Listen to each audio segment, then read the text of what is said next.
Hello, brilliant people. So today I'm going to talk a little bit about intuition and sex and money. And I'm going to do this because, well, a lot of the spiritual traditions have got warnings against sex and money, and there's a very good reason for that. So we're going to look at the good reason for that, and is that really valid? Does that mean in order for us to grow our intuition, to grow our sense of ourself, that we can't have anything to do with sex and money, which would be a bit sad. But anyway, let's get into it. So with your intuition, as I said, with a lot of spiritual traditions, there's a lot of warnings about sex and money and how both of those things can lead you a little bit astray.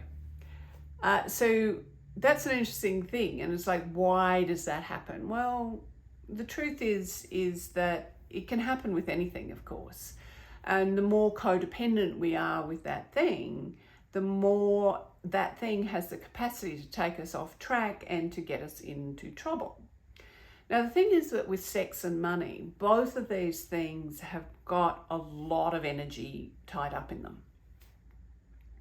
Both sex and money are connected with our survival, or the survival of our family or species.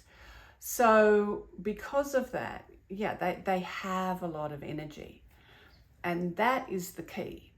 See, think about it this way: if your connection to who you really are, there's only like this much energy in it, but there's this much energy in the sex or money, well, which do you think is in control?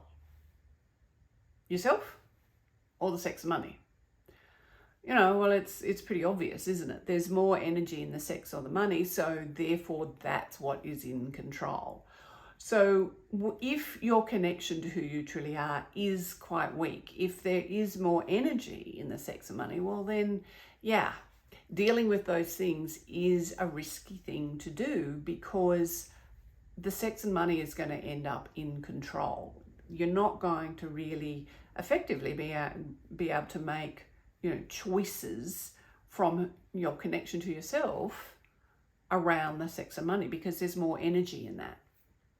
However, if you work on your connection to yourself so that over time that grows, and so now you've got this much energy in your connection to who you really are, but there's this much energy in the sex and money, well, now who's in control?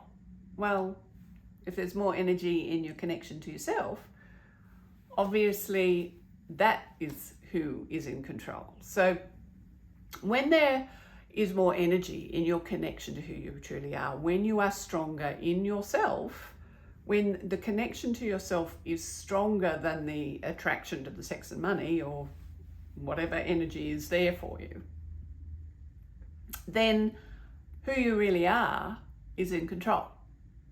So that is actually the answer there. It doesn't mean that to be on your spiritual path or to grow your sense of self, you have to stay away from sex and money. It's just that it's probably a good idea to not really focus on those things until your connection to who you truly are has grown enough that it can stay stable even when you are dealing with the sex and money. So there you are.